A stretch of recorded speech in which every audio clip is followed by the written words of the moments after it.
dojos are at the center of this controversy.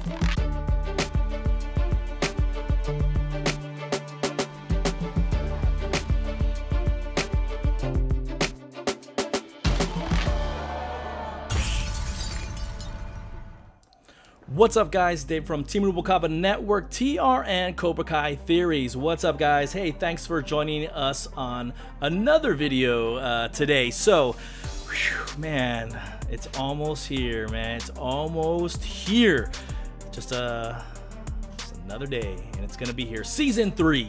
Cannot wait for it. So what's up, guys? Hey, just want to give some quick shout outs. Make sure to follow my social media, Cobra Kai Fanatics. Get in there, man. It is starting to grow. It's crazy. I gotta update all these slides when I make time for it.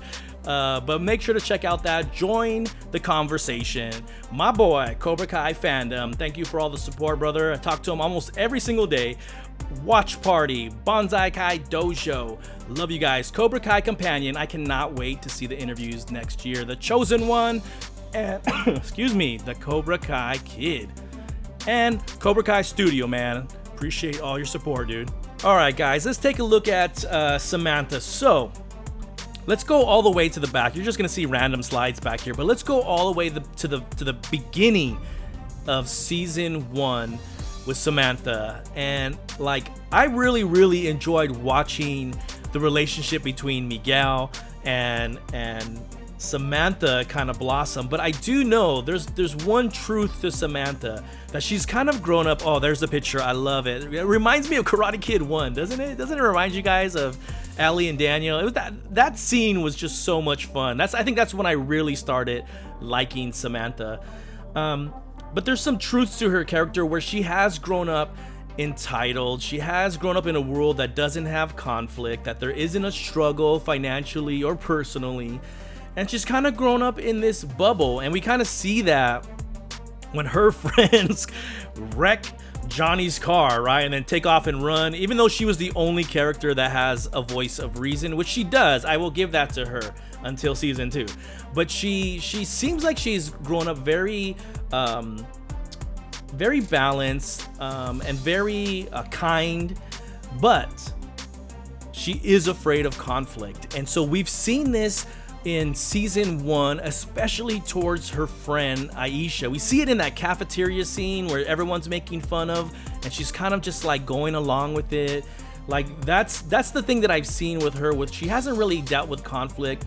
Maybe she hadn't been in a circle of popular kids, and this was the first time that she really has been. So she kind of just wants to not rock the boat, so to speak. And so I understand that 100%, but it also says a lot about her character, where her character didn't like conflict. Her character definitely wouldn't stand up for her own friend, but she does eventually, Aisha, at the end of season 1. But there's some flaws with her character, and some flaws that have to do with maturity, and that's where I want to get into, like, season 2. And I really don't think she's that great of a fighter. If it's me, I just think the character is still evolving, still learning, but she's not as fluid as some of the other characters, probably because she's not training every single day like some of these characters are. But we all know what happened in season 2. We all know that her character, has a fallout with Miguel. Miguel starts dating someone else. Of course, she starts dating Robbie. And here he is, the scene. This is where I can really see the buildup of that immaturity kind of coming to the surface, where all of a sudden it's become a competition for Miguel's attention. And I think it's just inexperience in life, guys. And I'm not giving her a hard time, but it's just when you've lived in a bubble, you have lack of life experience. Robbie, on the other hand, lots of life experience because he does not live in a bubble. I really think that this character is confused in a couple of ways. Confused about relationships, but that's just hard for everybody. Like, it's hard to be in a relationship, but confused on what she actually wants from Miguel and wants from Robbie. And she's caught in this love triangle, right? But I also think that she's confused about what to do next. And I think you see this kind of come to a boiling point at the end of season 2 when she's in the hospital, where she's kind of like crying, I just want Miguel to be okay. There was something much deeper than that. It was kind of like her world has been imploded And now she's absolutely lost. All of this training, all of the friendships, all of the challenges and issues that have happened, they've all kind of like hit and collided all in one shot. And quite honestly, she's lost. And so I really sympathize for her character, but I also realize that immaturity has prompted actions because of that, you know, and that's just being young sometimes, you know, stuff happens, you make mistakes, and I'm not holding her accountable for mistakes, but she's really, really lost trying to figure out what's going to happen and what to do next.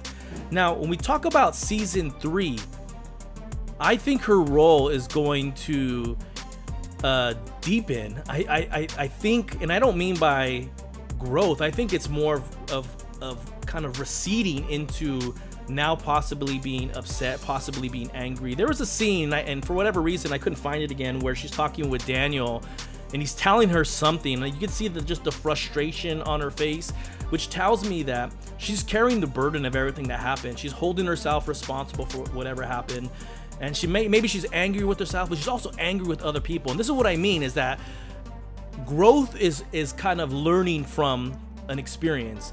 And when you're angry and you recede into like your shell, then that's not growth, and that's recession in the character. And so I really think that this character is starting to go down that path. And we also see her start to fight, which I believe is at the concert or whatever. So there's almost these like boundaries that are starting to kind of fade away with all Miyagi-Do, for that matter, of controlling your anger, controlling your fear, and controlling trying to become a better person and forgive yourself too, but also forgive others. And I think her character does not have the maturity to do that, quite honestly, and we haven't seen it in season 1, season 2, and that's just kind of like that life experience that I'm talking about. So she's getting a world full of it happening all at the same time. But I do think on the outside, or when this thing kind of comes to pass, that there will be some redemption for her and some reflection for her. We see it in the moment when she's talking with Daniel, saying, I thought we were the good guys, knowing that things have been happening that she's involved with, Miyagi-Do's involved with, and that maybe everyone has contributed to what's happened. So that's what gave me hope that her character is gonna grow beyond that. But for the time being in season 3, I think she's gonna be stuck in this dark place, trying to, you know, I don't want to say shift blame, but that's what I think she's gonna do, is shift blame on a lot of other people. And I believe she's gonna blame herself as well. At least there's some accountability in there. So tell me what you guys think. Tell me what you think about her character and what you've learned over the last 2 seasons about her growth and about who she could possibly be in season 3, where this character possibly will go in season 3. But I really like Sam. A lot of people have issues with her, and it's because she's in between 2 dojos. So if you're one dojo or the other, of course she's like the middleman that everyone hates.